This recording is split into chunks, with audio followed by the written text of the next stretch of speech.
I came home earlier than planned. Seeing my husband standing on the porch, still holding a bouquet of flowers, I thought he was waiting for me. But just one breath later, a woman ran up to him, wrapped her arms around him, and kissed him like it was the most natural thing in the world. And in that exact moment, my heart understood what my mind had been trying so hard to deny. If you're listening, hit subscribe and drop the city you're tuning in from. And be honest with me. If you were me in that moment, what would you have done? Tuesday. I was supposed to still be in Charleston until tomorrow, coordinating the conference. I came home a day early because the keynote speaker canceled. I packed up, returned home, wanting to surprise my husband with a spontaneous romantic evening. I turned on to the narrow road leading into Belle Meade, the kind of neighborhood where crisp white colonials with wide porches get labeled dream living in real estate magazines. But as my car rolled down the hill, I hit the brakes. Literally. There, right in front of our house, on the porch steps I had picked the paint color for myself, stood my husband, Mason Hawthorne, CEO and producer of the indie country label Hawthorne Sound, my husband of 5 years, holding a massive bouquet of peonies and grinning like a lovesick boy on his first date. Peonies. My favorite flowers. The kind I'd begged him to remember for half a decade. The kind he once dismissed as overpriced weeds that die in 2 days. He was smiling like a giddy teenager, hairstyled, wearing the navy cashmere sweater I gave him for our last anniversary. Mason was never the romantic type. Throughout our relationship and marriage, the most romantic thing he'd done was order from the fancy Italian place instead of the cheap one around the corner. One year, he gave me a spa voucher located between a car repair shop and a fast food joint, saying, "It's practical. You need to relax." I still smiled. I still said thank you. So you can imagine the shock I felt seeing Mason not only holding a bouquet of flowers, but actually looking genuinely happy. I lowered the window a little, turned off the headlights, and parked halfway down the street behind a neighbor's SUV so no one would notice. From there, I had a perfect view of him. I was happy. I wanted to surprise him. But maybe the bigger surprise tonight was the one he had planned for me. I stayed still, watching the man I loved, a faint smile on my face. Then she appeared. Lila Monroe, 26, a rising actress who signed with Hawthorne Sound last spring. Long brown hair flying, a sundress, a smile that could sell out Ryman. She ran up the porch steps like she was filming a music video. He dropped the peonies on the railing, opened his arms like he was waiting for fate to deliver her. She practically leapt onto him, legs wrapped around his waist, and Mason, my husband, spun her around right there on the front porch of our home. I sat there, maybe 30 meters away, watching the man I had shared a bed with for 5 years lift another woman, hold her like the rest of the world had disappeared. Their laughter rang out so loud in the quiet afternoon, it drowned out the rustling leaves in the street. And the funniest part, literally, was realizing that everything on him bore my fingerprints, the Tag Heuer watch I'd carefully signed for, the flowers I adored, the porch tiles I personally chose, and he used all of it to stage a scene for someone else. They kissed, not a peck, not a casual goodbye. It was the kind of kiss you see in a movie trailer, long, wet, possessive, so much so that two elderly neighbors walking past paused, awkwardly turning away, pretending to check their phones. I always thought that if I ever caught my husband cheating, I'd cry, hands shaking, gasping for air. But I didn't, not a single tear. Just a freezing, clear sensation and a razor-sharp awareness.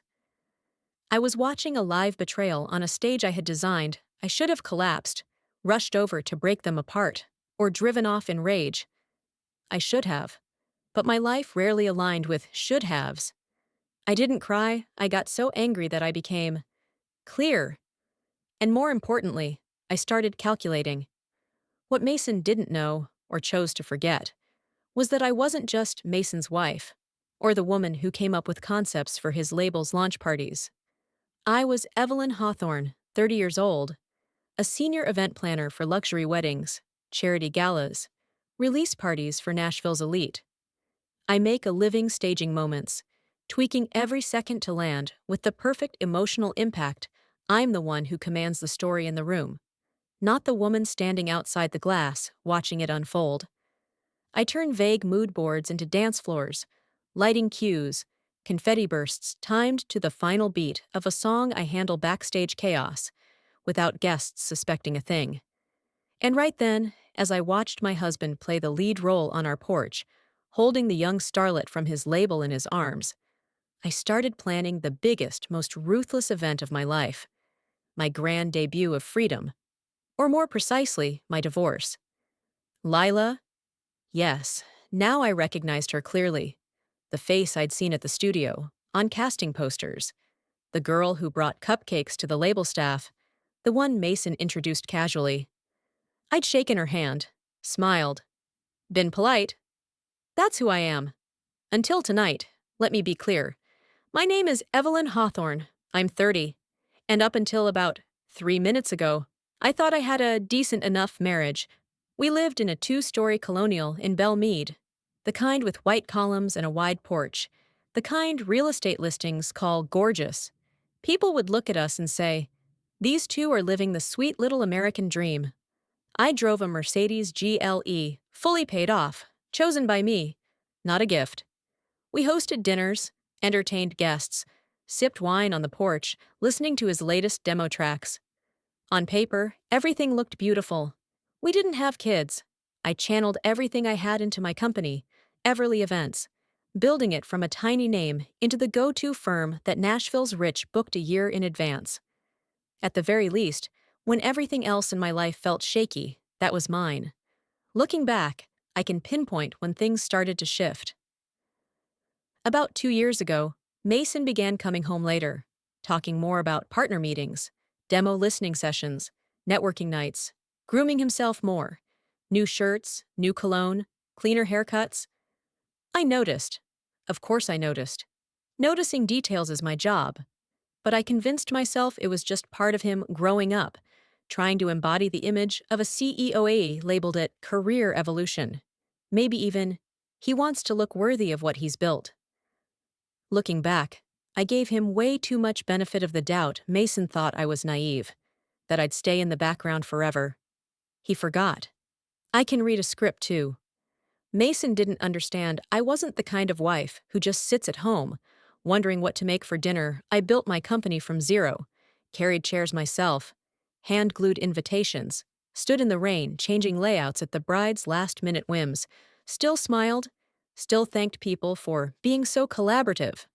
I negotiated vendor deals that would eat Mason alive in a boardroom. I handled brides mid-meltdown that made hostile corporate takeovers look tame.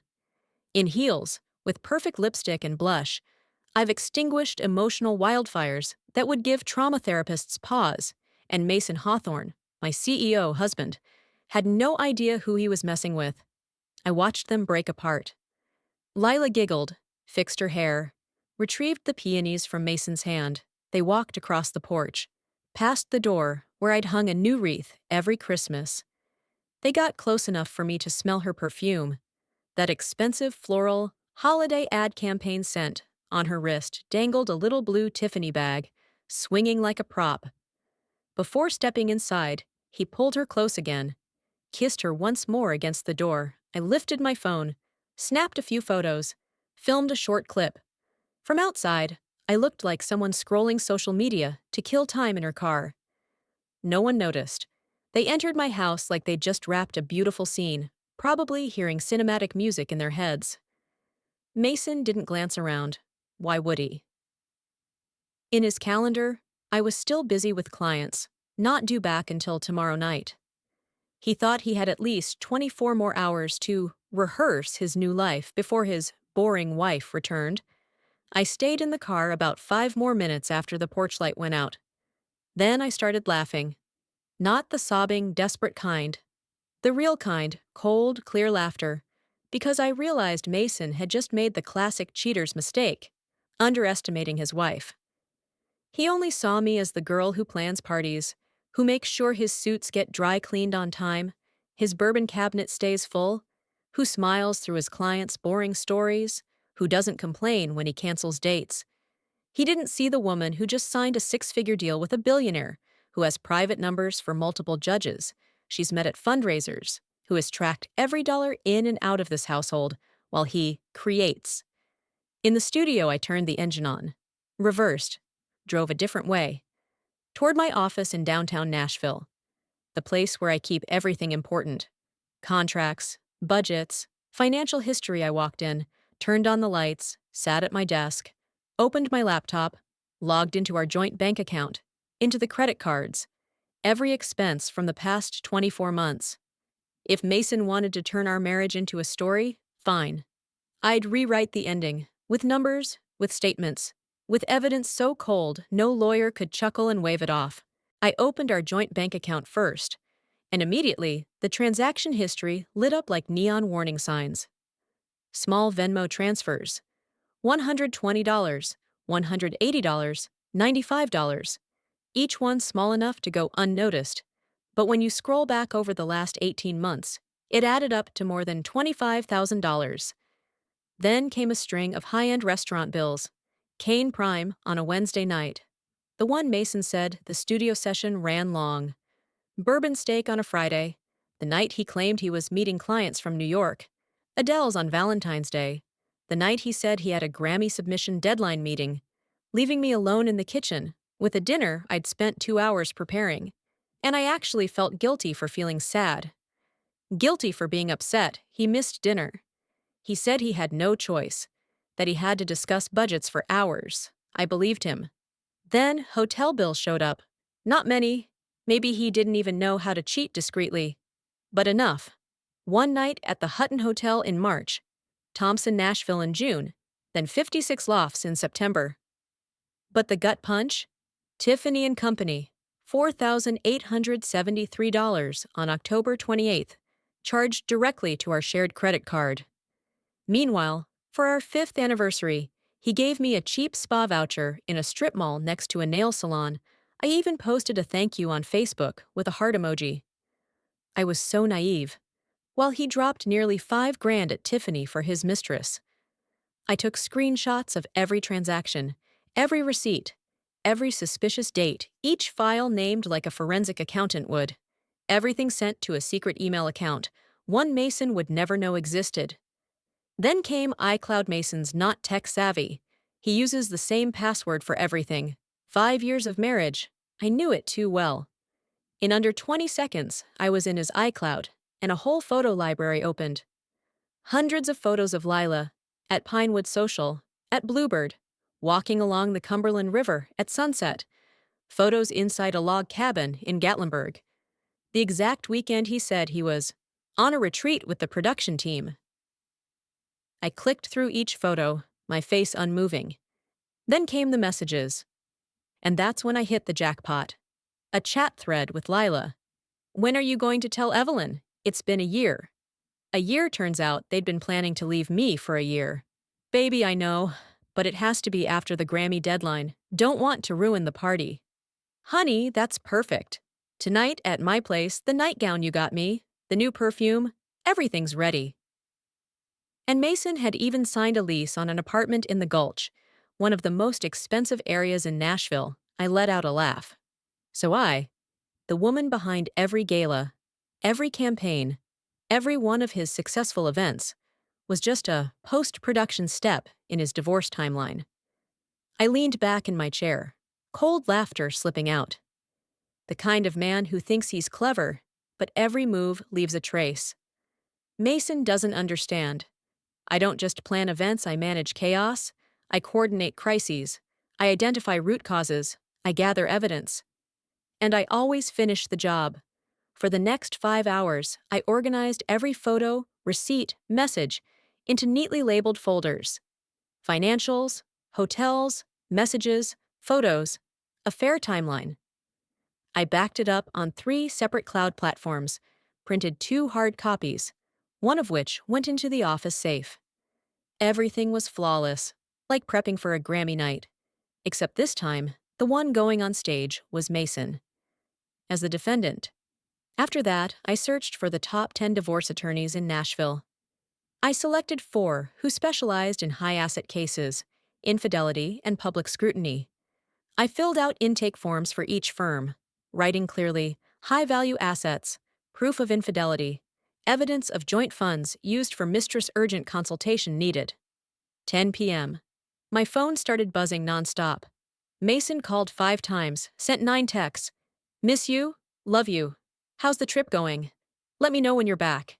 Don't forget the company dinner Friday. Sleep well, wifey. He was probably lying next to Lila in that Gulch apartment while typing those words. I didn't reply. No need. Let him believe I was still in another city, busy, exhausted. Let him think everything was fine. Because tomorrow, I'd begin my round of legal consultations, and Mason Hawthorne still believed his life was running smoothly. He didn't know the new chapter had already begun, and the one holding the pen was me.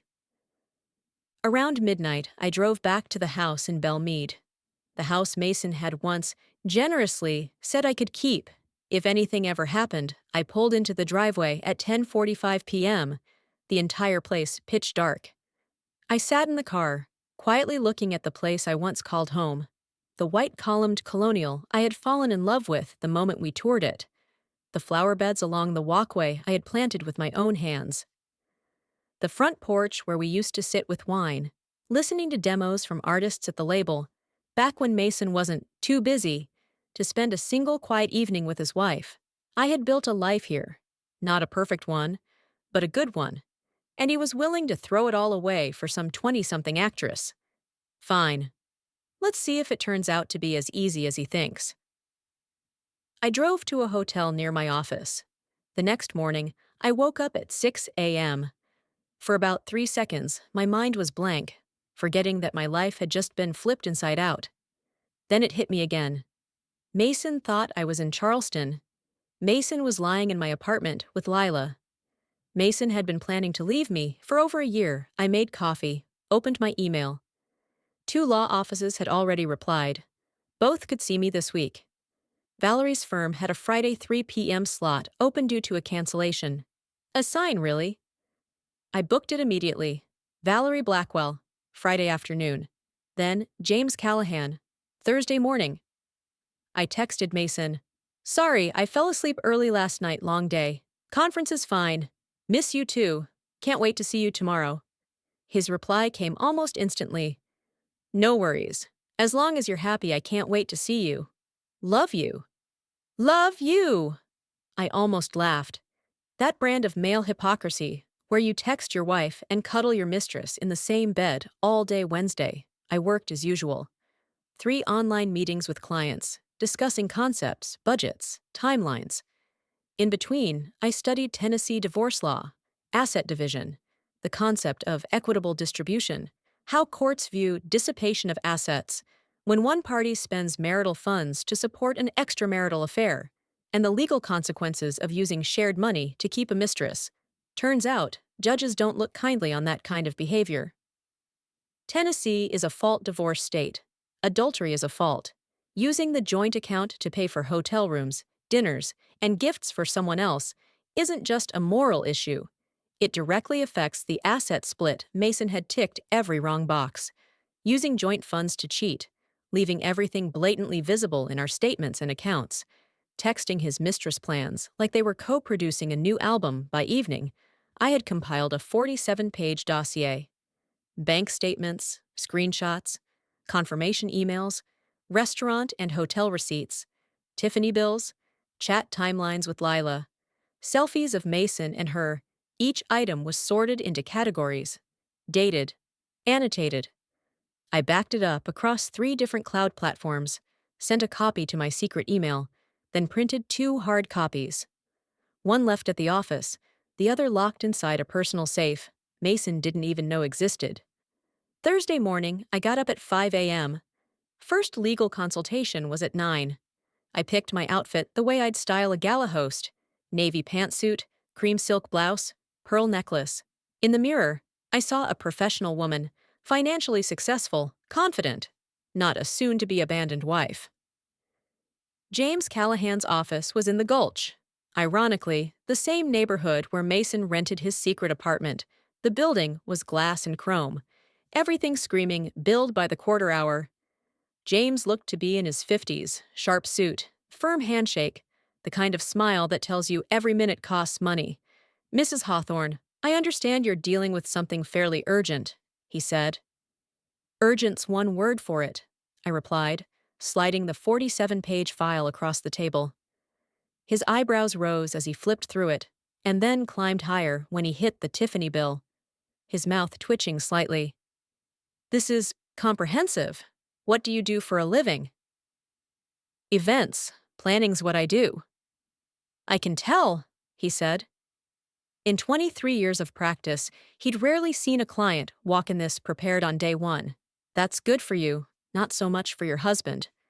I told him everything: the scene on the porch, the bouquet, the kiss, the Venmo transfers, the apartment in the Gulch, the chat logs with Lila.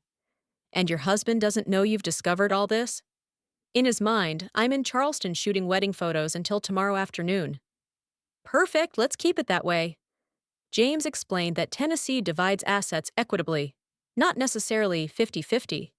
And when one party uses marital assets to fund infidelity, the court weighs that heavily. He used joint money on hotels, dinners, gifts for his mistress. That's dissipation of assets. "What does that mean for me?" I asked. "It means you have a strong chance of receiving more than 50% of the total assets. And we can absolutely petition for him to reimburse the money he spent on Lila." He asked about income. I told him last year, Everly Events brought in roughly $250,000 in profit. Mason, as CEO and producer, made about $550,000, not including bonuses and dividends. "There's a gap, but not a dependency gap. That's great for you. The story we'll tell in court won't be abandoned dependent wife, but successful woman, betrayed yet standing strong." Judges don't like powerful men who misuse their wife's trust. We discussed strategy, timeline, possible mediation, the likelihood of going to trial. James's conclusion was simple. With the evidence I had, most people like Mason would choose to settle, rather than risk having their love affair, finances, and betrayal turned into a public court record for reporters, musicians, and investors to dig through. By 2 p.m., I had one last stop: the bank. I pulled into Pinnacle Bank on West End, where my husband and I had done all our banking over the past 5 years. Stacy, the familiar face who once helped us when we bought our house, greeted me with a warm smile. "Hi, Mrs. Hawthorne. What can I help you with today?" I took a quiet breath. I need to fully understand the structure of our joint accounts. I've been a little worried about financial security lately. Over the next 45 minutes, I learned everything: the balance in each account, daily withdrawal limits, and, most unsettling of all, that one party could drain a joint account with virtually no barriers. If my husband wanted to withdraw all the money tomorrow, could anything stop him? Stacy gave me a soft look and gently shook her head. "Not on a standard joint account, no. But if you'd like to protect your share, you can absolutely open an individual account and move your portion into that." She paused, her eyes carrying that look of someone who's seen too many marriages unravel. Not judgmental, just understanding. "Your financial safety matters, Mrs. Hawthorne. You have every right to protect your assets." I didn't move any funds. Doing so now would raise red flags, and Mason would notice. But I remembered every detail. I opened a new business account for Everly Events. Under my name only, no ties to Mason. No one else knew about it, and most importantly, it was entirely out of his line of sight. By 3:45, according to the fake schedule I'd carefully sent Mason, my flight from Charleston would be landing at 4:30. At 4:55, I texted him, "Just landed, grabbing my bags, heading home." His response popped up immediately. "Great, I'll be home around 6. Want me to pick up dinner?" "Yes, please, I'm exhausted." "Chinese from your favorite place?" "Perfect." Our messages read like textbook ideal married couple. If you ignored the fact that he was living a double life, I drove home, stepping into the role of wife returning from a work trip, arriving at 5:45, just enough buffer to make it believable. The house was quiet, the air frozen still. I walked in, looked around. Everything was exactly the same, but I wasn't. I wondered, when was the last time Mason touched me with any real tenderness? 6 months ago? 8? I used to think it was the stress, his overloaded production schedule. But apparently, his needs were still being met. Just not by me, and not in this house. I opened my phone and checked my calendar. Tomorrow, Friday, 3 p.m., I'd be meeting with Valerie Blackwell. The company gala was set for the 15th. And as for Mason's little amicable post-Grammy divorce plan, sorry, but I wasn't going to play the loyal assistant who plans the party and then sits back waiting for a divorce filing as some warped 5-year anniversary gift. I had news for Mason Hawthorne. I wasn't waiting until the end of the month. At exactly 6 p.m., Mason's car pulled into the drive. I inhaled deeply, relaxed my shoulders, and put on my usual smile. He walked in with 2 bags of food, jacket slightly wrinkled, smile tired, but still soft, the kind of Mason strangers always mistook for a good man. I let him kiss my cheek, the last piece left of our marriage, but the faint floral note clinging to his shirt betrayed him. "How was the conference?" he asked. "Fine, tiring, but good." We ate Chinese takeout and chatted like everything was normal. Mason talked about a difficult recording session with a new artist at the label. I fabricated a few networking stories to play along. "Besides that, how's work been?" I asked. "Same old. Some cleanup sessions, a few last-minute meetings." He took a sip of water, then added, "Oh, by the way, next Thursday afternoon, there's a little celebration for the company. You'll come, right?" I smiled, looked up, and said, "Of course. I'll be there." Friday afternoon, exactly 3 p.m., I stepped into Valerie Blackwell's office on the top floor of a glass tower in the heart of downtown. The kind of place where just looking through the thick windows made you feel the hourly rate. Valerie Blackwell was in her 50s, dressed in a perfectly tailored gray suit, silver bob cut, razor sharp, and eyes cold enough to slice through any excuse she didn't look up, just flipped quickly through the thick folder of documents I had prepared. "Mrs. Hawthorne, have a seat. This file is fascinating," she said, eyes still scanning the statements, receipts, screenshots. I sat down and silently watched her work, hands flipping pages swiftly, precisely, her eyes sweeping through the numbers like a scanner. Finally, Valerie looked up and gave a small smirk. "Your husband is an idiot. Not just your average idiot. Specifically, in the cheating department, I've seen construction workers cover their tracks better than him." She tapped her pen lightly on the file. "Did he accidentally enroll in a course called How to Have an Affair as Publicly as Possible?" Despite everything falling apart, I laughed. "He's great at music, spotting talent. Everything else, not so much." Valerie leaned back in her chair. "All right, here's the deal. You've got 3 options. Option 1.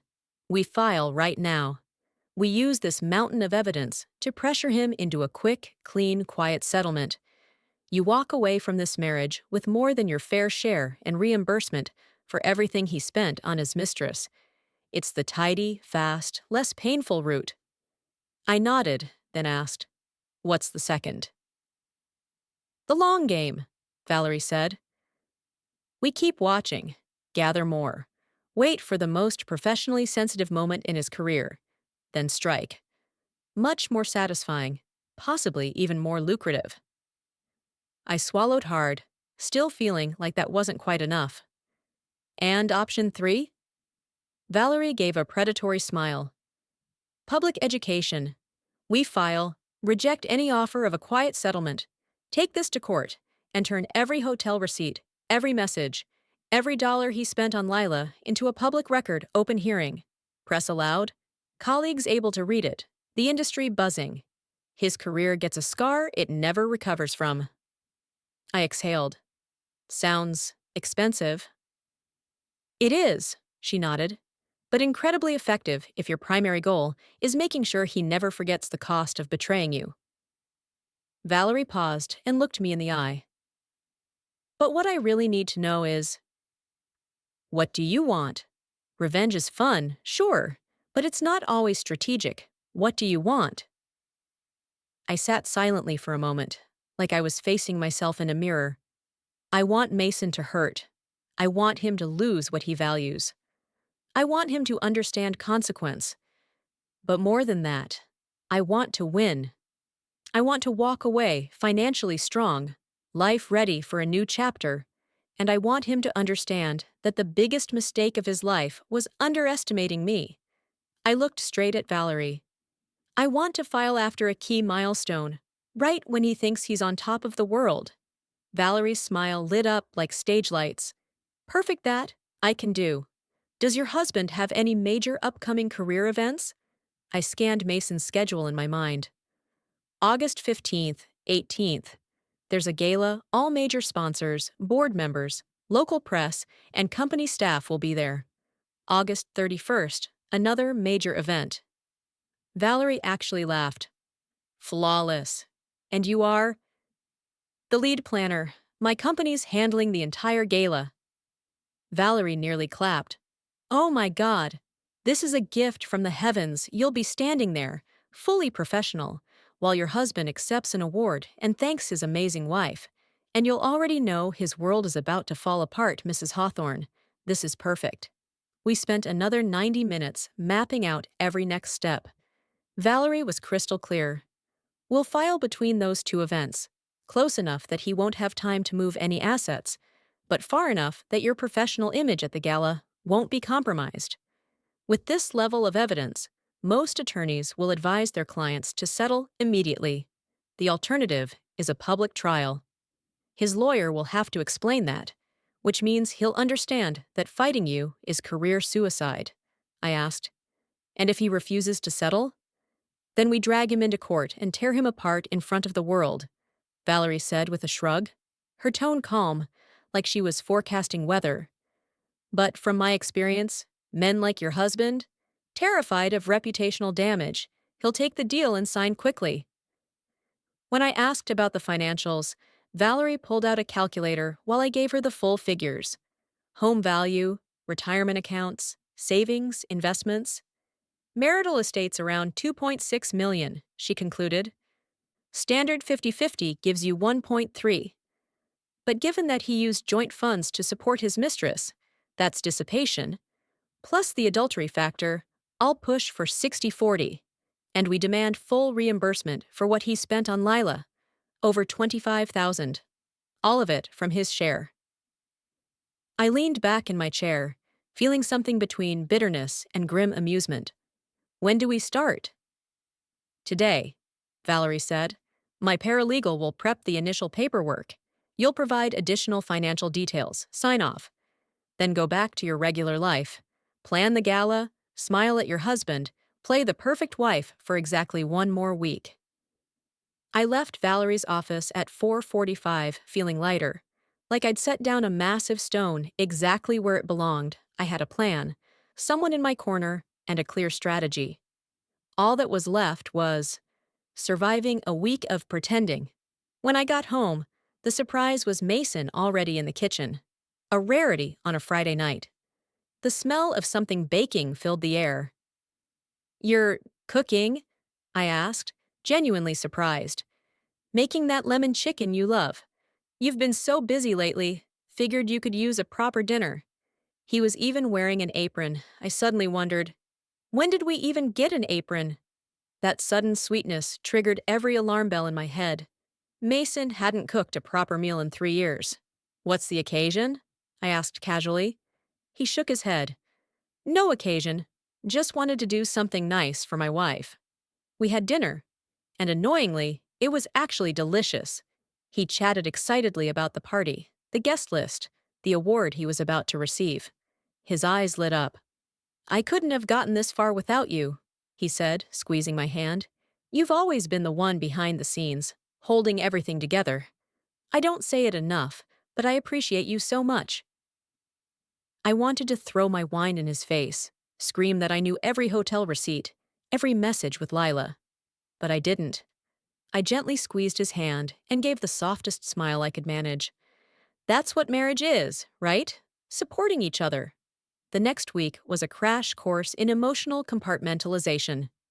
By day, I was Evelyn Hawthorne, the elite event planner, fine-tuning every last detail of the hospital gala, choosing florals, managing lighting cues, adjusting the minute-by-minute run of show by night. I was a different Evelyn, the woman about to divorce her husband, meeting with Valerie's paralegal, signing forms, submitting statements, checking numbers, finalizing a strategy to dismantle Mason the admirable CEO. On paper, Mason continued living his double life with stunning smoothness. He was sweeter than usual, suddenly bringing home flowers, asking me to catch a movie over the weekend. I went with him, had dinner, shared popcorn, laughed at the right moments, all the while thinking, he's probably texting Lila during the mid-movie bathroom break. By the weekend, his family came over for dinner. I was back in the kitchen, prepping stuffing, baking 3 types of pie, setting the table, chatting with everyone like I hadn't just seen the truth unravel on my own front porch. My mother-in-law gently prodded again. You two should start thinking about having a baby, dear. It's been 5 years. Mason slipped his arm around me and laughed. We're happy as we are, Mom. Plus, Evelyn's career is really taking off, right, babe? I nodded, polite smile firmly in place, while inside, there was only cold emptiness. As August 15th approached, I was running on caffeine, checklists, and pure spite. The closer the event came, the more flawless everything became. And I knew he was counting down to the moment he'd step on stage, accept his award, thank the incredible wife behind the scenes, and then, maybe, hand me divorce papers with some line about growing apart or my refusal to start a family. But before that could happen, someone would knock on our door at exactly 6 p.m. and hand him a thick envelope, ruining his entire plan. The night of August 15th, the Grand Meridian Hall looked so perfect it felt almost fake. The lighting was adjusted to the exact warmth that made everyone's skin glow in photos. The flowers were arranged in layers and heights precisely matching the palette I had reviewed again and again. Catering ran so smoothly, not a single canapé tray was late. 250 guests in black tie attire, holding expensive wine glasses, chatting beneath the string quartet. Everyone was enjoying a flawless evening, and I was the one behind it. I wore a navy evening gown that hugged just right, the kind of dress that a few years ago I would have asked Mason if it was too much.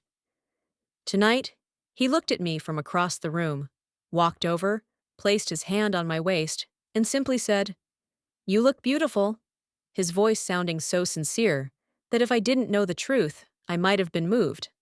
One by one, the young singers, his staff, the company's guests, took the stage and spoke glowing words about Mason, about his vision, his dedication, about the man who brought Nashville's indie country music to a new map, all tossing in a light joke about his incredible wife behind the scenes.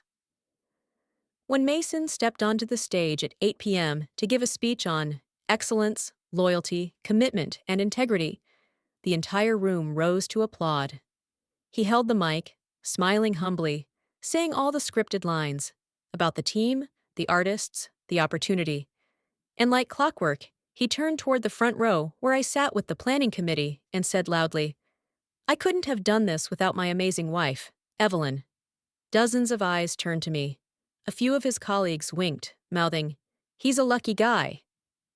I smiled, nodded, clapped like a woman basking in the glow of being honored, while glancing toward Lila's spot and seeing the jealousy in her eyes, the resentment, as if I were the obstacle blocking her golden path. After the speech, the music shifted into soft jazz. Mason held out his hand. "Dance with me?" I let him lead me onto the floor. We swayed to the rhythm, and he leaned in. "Thank you, tonight's." "Perfect. None of this could have happened without you." I smiled. "It's my job." He squeezed my hand tighter. "Not just the event, our life. You keep everything running." I heard the words "our life," and saw only the image of him spinning Layla on our front porch the night before I came home. The lease for the apartment in the Gulch, the Venmo payments, the nearly $5,000 Tiffany bill, and the string of messages to Lila mapping out the cleanest way to leave me. Maybe it was just the kind of promises cheaters make to their mistresses, but I no longer cared. I still let him lead me under the warm lights, still smiled at guests, still posed for photos with the committee, still delivered the gala down to the last detail like I hadn't planned to dismantle the entire life he was talking about. Only in my head. Everything was already sealed with a bold red line, and the date, August 16th, 6 p.m., was already highlighted in crimson August 16th. Nashville was fittingly gray for my final act. Cloudy skies, no rain, cool and damp. The kind of weather that made people want to stay home, cook something decent, and pretend everything was okay for one more night. That morning, I responded to a few client emails, soaked in the praise for the flawless gala. Each time I saw that word, I felt hopeful. They'd become future clients. Around noon, I texted Mason, "Come home early tonight. I opened that Pinot Noir you bought last time." He replied almost instantly, "I'll try to be home before 6. "That sounds amazing. You're always so thoughtful." I stared at the word thoughtful and felt only a thin layer of ice settle deeper in my chest. At 5:30 p.m., I tidied the living room, placed 2 wine glasses on the table, wore a soft sweater and jeans. Not a gown, no waterproof mascara, just the version of me who's the wife waiting at home for her husband after work. At 5:55, I heard the familiar car pull into the driveway. My heart skipped a beat, but my hands calmly adjusted the glasses to line up perfectly. Mason walked in, carrying takeout and a bottle of Pinot Noir. "I got the kind you like. Want me to open it now or wait?" I turned and smiled. "Let it breathe. We've got all night." He set the bottle down, hadn't even taken off his coat yet when, right at 6 p.m., the doorbell rang, 3 sharp knocks. Mason frowned. "Who would that be at this hour? Were you expecting someone?" "Yes," I said quietly. "Could you get the door?" He walked over, unlocked it, and I stood in the living room, watching, already picturing each line that was about to happen. The man in a suit stood on the porch, holding a thick manila envelope. "Mr. Mason Hawthorne?" "Yes, that's me," Mason replied, his voice uncertain. "You've been served," the man said, handing over the envelope before turning and walking off like he'd just delivered an online package. Mason froze at the door for a few seconds, then slowly closed it, staring at the envelope like it might explode. "Evelyn, what is this?" he asked, voice unsteady. I leaned back on the sofa, legs crossed, voice calm. "Open it. You'll find out." His hands trembled as he tore it open. I watched the face I knew so well cycle through the stages, confusion, then panic, then dread, as his eyes locked onto the words, "petition for divorce," and the clearly underlined cause. Adultery. "Evelyn, I don't understand. What is this?" he stammered. "Really?" I stood, arms folded. "Let me help you understand. The night before I came home, you were on our porch with Lila, spinning her around like a movie scene, then walked into my apartment. The apartment in the Gulch you signed a lease for. Over $25,000 in restaurants, hotels, perfume, a nearly $5,000 Tiffany bill. Dozens of messages with Lila about how to leave me neatly. Shall I go on? The color drained from his face like someone had unplugged his blood. I can explain." "Oh, I'm sure you have a very convincing script," I cut him off. "Just like the one you've rehearsed to yourself for the past year." His mouth opened, then shut, eyes scanning for footing. How long have you?" "I saw it," I said, tone flat. "I filmed it, downloaded the photos and messages from your iCloud, collected every receipt you charged to our joint account, every ticket, every dinner, every hotel night. 2 years of affairs, the secret apartment, the plan to dump me after I finished organizing your spotlight moments. All of it's in the file my attorney now holds." He sank onto the sofa, still gripping the papers. Evelyn, please, let me explain. I never meant to hurt you. But you did, I said. And worse, you planned to keep going. Let me run the gala, send the invites, stand behind you smiling. Then you'd sit me down and gently hand over the divorce. What was I to you? A final task to check off? He was silent, and that silence was the clearest answer I could ever get. I took a deep breath and spoke slowly, like reading a checklist. Here's what's going to happen. You'll take those papers to your lawyer. You'll look at the evidence I've compiled, complete and undeniable. You'll understand that if you fight me, everything will become public record. The affair, the spending, the apartment, the bills. Then you'll agree to my terms. He looked up, voice cracking. What? What terms? A 60-40 asset, split in my favor, full reimbursement, for every dollar you spent on Lila. Out of your share. No arguments, no victim act, no delays, I said. You sign, we separate, and move on. Mason shook his head. 60-40? Evelyn, that's not fair. I laughed. Fair? Was it fair when you used our money for hotels, rings, perfume, dates with your mistress? Was it fair when I answered client emails, fixed timelines, planned your gala while you were creating in the gulch with Lila? He had nothing to say. I continued, my voice colder. Judges don't like men who use marital funds to bankroll affairs. So 60-40 is me being generous. If we go to trial, I'll push for 70-30 and I'll probably get it. And you'll lose more than just money. He swallowed hard, hands shaking. I still love you, Evelyn. This was just… I didn't mean to divorce?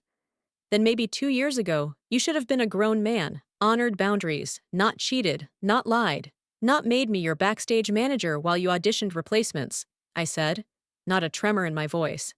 Apologize if you want, but I don't care. I only care that you take responsibility. He bowed his head, defeated. I looked at him, feeling no thrill, just the certainty that I had done the right thing. You need to move out, I said. Tonight. Go upstairs, grab your essentials, and head to Lila's. I'm sure she'll be happy to share her space. Evelyn, please, don't make me leave tonight. You had 2 years to tell the truth. 2 years to change, to fight for this marriage. You chose lies. So now you choose the suitcase. It's that simple. The rest, the lawyers will handle and pray I don't change my mind about keeping things private. Mason stood, looking 10 years older in a matter of minutes. He walked upstairs. When he came down with a rolling suitcase, he paused at the door.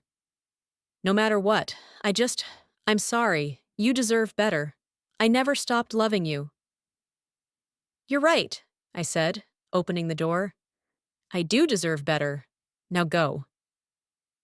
The door shut behind him, and I stood alone in the quiet house. I sat down on the sofa, waiting to see if some wave of emotion would hit. Pain, regret, emptiness. But what I felt instead was a strange relief, like someone had finally lifted a soaking wet coat off my shoulders. My phone buzzed. A message from Valerie Blackwell. Process server confirmed delivery. Everything okay over there? I typed back. Better than I expected, he's gone. Consider it done.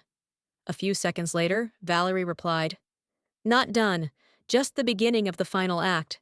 His lawyer will contact us within 48 hours. Get ready to negotiate. I looked at the screen, smiled faintly. I'm ready, I typed, then set the phone down on the table, poured a glass of wine, bitter and flat. The weeks that followed moved in a strange rhythm.